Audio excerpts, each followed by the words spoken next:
Para explicar este tema, partimos de la hipótesis de que la población más vulnerable es la más criminalizada y etiquetada, cayendo sobre ellos, como si de un chivo expiatorio se tratase, la frustración con la que nos toca lidiar en las sociedades actuales, donde la violencia, la delincuencia y la ruptura de normas están más que presentes, sin ningún autocontrol y donde toda vía de escape es válida. Las personas, y por ende las sociedades que forman, adolecen de contradicciones. Paralelamente, el autocontrol, por ejemplo, ha crecido a medida que ha ido avanzando la modernidad, pero también la falta de control sobre el mundo que nos rodea. Veremos mejor este fenómeno fijándonos en nuestros antepasados premodernos, para así conocer las consecuencias de la ruptura de normas en la actualidad. Preguntemos a un campesino de la Edad Media y a un descendiente suyo en la época actual que ha de emigrar a la gran ciudad las mismas cuestiones. ¿Controlas tu vida? ¿Hasta qué punto crees que controlas tus relaciones personales y laborales, así como con tu entorno? ¿Te sientes inseguro? Y si es así, ¿cuánto? ¿Te sientes tentado a romper las normas? ¿Cuáles? Podemos afirmar que nuestro predecesor controlaba más sus relaciones personales que nosotros, ya que podíamos adivinar, en función de su nacimiento, quiénes serían sus amigos y con quién contraerá matrimonio. Cambia poco de ambiente y no acostumbra a viajar, al contrario que su descendiente en la megaciudad, quien mantendrá relaciones casi líquidas con personas invisibles, desconocidas y conocidas, vía internet u otros lugares. El aumento de este tipo de relaciones anónimas nos convierte en una víctima potencial de engaños y delitos, así como en potenciales infractores, ya que el no empatizar con el sufrimiento de la víctima se vuelve más sencillo dado su anonimato. En un círculo íntimo de relaciones personales, las normas van muriendo constantemente. Se nos aboca a encontrar múltiples parejas para aumentar nuestra experiencia y conocimiento personal, lo que se conoce como monogamia sucesiva. Aunque las relaciones nunca mueren del todo, tan solo se acaban, su número es directamente proporcional a la probabilidad de tener conflictos, como el divorcio, acosos sexuales, fetichismos, etc., debido a las solidaridades cruzadas, ya que los intereses de los individuos pueden variar y chocar entre sí. El círculo posterior al amoroso, la amistad, ha mutado a lo opuesto de su concepción clásica, donde se dedicaba tiempo y sacrificio a tus amigos. Ahora, el contemporáneo medio tiene la agenda llena de números de teléfono de amigos y direcciones electrónicas que hacen que la autenticidad de las relaciones se resienta. Romper con estos amigos es más fácil que lo que sería hacerlo según los cánones del pasado. La amistad moderna es frágil, basada en lazos débiles que se pueden romper hasta involuntaria o imperceptiblemente. En la medida en que la densidad de la amistad se tome como indicador de cohesión de las capas más íntimas del tejido social, la conclusión cobra evidencia. Un tejido social interno quebradizo predispone a la ruptura de normas. Veremos ahora cómo trabajamos y se trabajaba, y qué hacemos y hacíamos en nuestro tiempo libre. En la aldea medieval, con poca división de trabajo, una tecnología rudimentaria y escasa especialización, el conocimiento que se tenía sobre el trabajo era mayor que en la actualidad, puesto que las personas conocían varios oficios y los desempeñaban casi todos manualmente. Nuestro ancestro tenía mayor conocimiento del proceso de trabajo y del funcionamiento del mundo a través de este. Ambos conocimientos aumentan la sensación de control. En el caso actual, un operario desconoce el trabajo de sus compañeros de la planta de arriba y de sus homólogos en otras partes del edificio, y solo podemos imaginar qué otras cosas más desconocemos. Las áreas donde se reparte el conocimiento no dejan de subdividirse y multiplicarse. Además, la experiencia es una variable muy valorada a la hora de respaldar el conocimiento de alguien, por lo que un tecnólogo a lo Da Vinci es inconcebible. Actualmente, los aparatos tecnológicos nos controlan a nosotros más que nosotros a ellos. Todo esto aumenta la sensación de inseguridad. En cuanto al ocio, hoy en día está más basado en el consumo que en la autorrealización. Más tiempo libre estéril, como salir de fiesta o ver deportes, que en la actividad. La gente no discute cómo mejorar la democracia en las plazas, ya que nos dedicamos a hacer deporte siguiendo esquemas individualistas de autocompetencia, donde nos dedicamos a mejorar marcas, por ejemplo. Por ello, y debido a la ausencia del mercado global que proporciona Internet, donde se consume de todo fácilmente, el hombre de la Edad Media no se exigía tanto y no acababa tan estresado, ya que dedicaba su ocio a otras cosas que culminaban en la autorrealización o en una mejora de condiciones. Respecto a la ruptura de normas durante el intercambio comercial en un mercado callejero, lo que antes era un juego de ajuste entre oferta y demanda, consecuencia lógica de los tiempos que corrían, ahora se ha convertido en norma, en ley general reguladora. Bauman dijo: cada promesa debe ser engañosa, hay que romper las promesas hechas y frustrar constantemente las esperanzas de realización, refiriéndose a los tiempos actuales. La sociedad de consumidores se convierte, pues, en territorio de la hipocresía, cuyo objetivo es lograr la permanente insatisfacción de los ciudadanos. Esto lo logra desprestigiando y devaluando todos los productos al poco de ser lanzados, y encadenando cada consumo particular a nuevas necesidades que exijan nuevos actos consumistas. Aquí ya se pueden adivinar algunos estímulos para la ruptura de normas. El pobre que hurtaba manzanas en el mercado se mantiene en un contexto de ideología de consumo, según la cual dicha actividad es la única que le crea la ilusión de libertad. Combinada con el mercado mejor abastecido de la historia y el debilitamiento de tabúes limitantes, la presión por consumir crece hasta convertirse en obsesión y es justificable por cualquier medio. El consumo favorece la ruptura de normas, la corrupción, el mercado negro y estilos de vida específicos que fomentan el bienestar consumista individual. La tentación de robo aumenta bajo estas condiciones junto con el consumo de sustancias psicoactivas y las adicciones.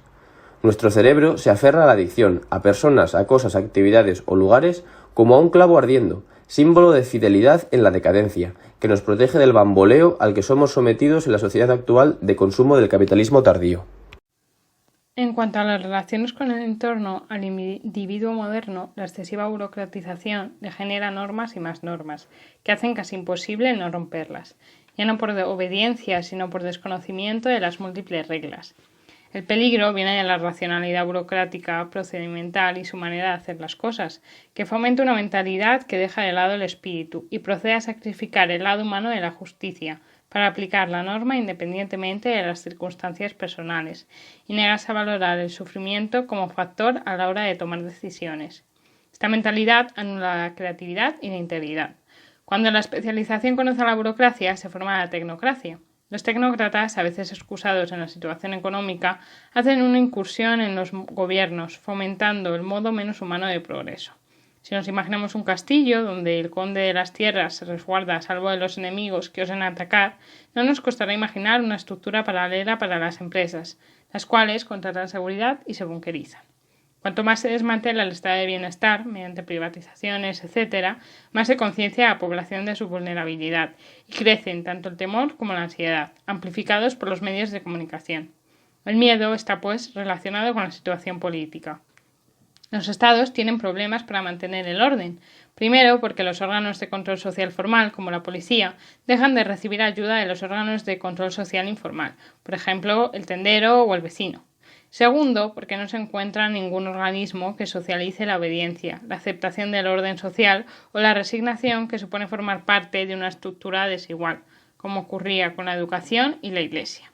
En los primeros tiempos de la modernidad, el equivalente funcional para la hierocracia, las formas verticales de garantizar el cumplimiento de órdenes y control social, sería la Iglesia Católica, cuya administración han heredado ciertos estados, y más adelante, una vez institucionalizada, la educación. Weber se ubica la opción social como base de su arquitectura teórica y encuentra en la actualidad tensión entre la falta de fundamentación de los valores con la necesidad de un principio universal que sostenga la crítica racional. Además, los servicios sociales abandonados decaen, fruto de la creciente privatización ante las crisis financieras, que siguen en constante auge, implantando políticas neoliberales en distintos gobiernos. El Informe de Desarrollo Humano de 2010 demuestra cómo la desigualdad aumenta en el doble de países que la igualdad. La crisis del estado de bienestar deja a la deriva a grandes masas de población que acaban estallando. La desesperación de la juventud airada no se debe solo a la falta de empleo, sino también a la falta de motivación de todo tipo. Las fuentes de ilusión de la vida tradicional, como la política, la religión, el trabajo o la familia, se han secado o fluyen con el agua turbia que caracteriza a la contradicción. Se impulsa el éxito material como medio de realización personal, y en este panorama de tensión estructural, cualquier momento de malestar puede convertirse en la gota que colma el vaso. Las condiciones físicas y políticas se solapan. Las ciudades están diseñadas sobre bases excluyentes y cuentan con corrupción, especularización y atentado contra el medio ambiente. Tenemos familias estructuradas y outgroups con un cordón sanitario de por medio. Un objetivo moderno es eliminar incertidumbres, limpiar las calles de alcohólicos, vagabundos y enfermos mentales. La criminalización de los pobres no es más que la consecuencia de la inseguridad generada por la desigualdad. Wacquan habla de una transición del estado de bienestar al estado penal, que plantea como tesis. También describe variaciones europeas dentro de la misma idea de castigar a los pobres. tenemos 7 veces más presos que en 1975 por cada 100.000 habitantes, y todo esto sin que la delincuencia, al menos oficial, haya aumentado en los últimos 20 años. La crisis acentuó la tendencia a la desigualdad. Sin embargo, el argumento económico no es el único a esgrimir, ya que en las economías emergentes, que ven un repunte alto en su economía, también lo hacen a la par en sus cárceles, con su consecuente sesgo racial, sexual y económico. Encarcelar es más barato que las políticas sociales o habilitar a la gente para superar la dependencia. Los pobres no tienen formación cultural o voz para quejarse, más aún encarcelados, y pasan a formar parte de uno de los pocos colectivos cuya voz no tiene representación institucional, para mejorar sus condiciones. De cierta clase política, amparada por los medios de comunicación, podemos esperar una intensidad determinada a la hora de sospechar de cierto grupo social, criminalizándolo más allá de cualquier duda razonable. Bauman llega a asociar a los pobres con una mayor incidencia de los daños colaterales, de desastres naturales y humanos, ya que su poca importancia no alcanza la relevancia necesaria para justificar una intervención. A ello se le suma la ideología de las víctimas radicales, que forman grupos alienados junto a partidos de políticas conservadoras, pidiendo un endurecimiento de las penas. Si reflejamos el resentimiento y la venganza en el Código Penal, aunque comprensible y argumentable, estaríamos retrocediendo en materia de lo que en la justicia occidental, basada en el humanismo. Estos grupos aumentan la sensación de miedo e inseguridad y contradicen el argumento de la tolerancia social.